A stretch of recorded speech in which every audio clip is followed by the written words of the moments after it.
Well, new at 5, a California lawmaker is calling for an investigation of the SeaQuest Aquarium and Zoo in Folsom. This after an ABC 10 investigation by our very own Andy Judson, and she joins us now with the details. Yeah, Chris and Laura, California Assemblymember Josh Hoover, who represents the Folsom area, sent a letter to the state's Department of Fish and Wildlife in response to our reporting on SeaQuest. Citing our investigation, Assemblymember Hoover reminded California's Department of Fish and Wildlife of their critical role in protecting animals and asked them to investigate SeaQuest.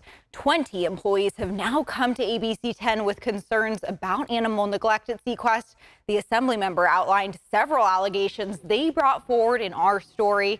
Here are some of their concerns. We're not supposed to tell anyone that anything died. If something is deceased in a tank, pretend it's alive, and then we'll just go get a new one, kind of thing. 90% of the time they weren't getting fed because there was not enough time or enough staff to do it. Because they wouldn't bother with quarantining them, you would then infest an entire tank, but then children and parents are sticking their hands in that tank, and then they're taking their contaminated hand to another tank, and the next thing you know, the whole aquarium has parasites.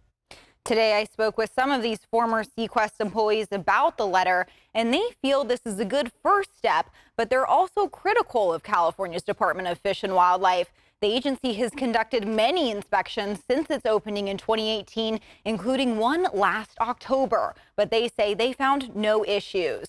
It's important to note that the Department of Fish and Wildlife has permits for around 26 animals at SeaQuest, but sources estimate SeaQuest has over 100 animals. They say more oversight is needed. Many of the animals there, like certain fish and reptiles, have no regulation from any agency, according to former employees we spoke to. And as a federal agency, the U.S. Department of Agriculture is also in charge of ensuring SeaQuest abides by the law. The Assemblymember included the USDA in the email, but is only asking California's Department of Fish and Wildlife to investigate so far.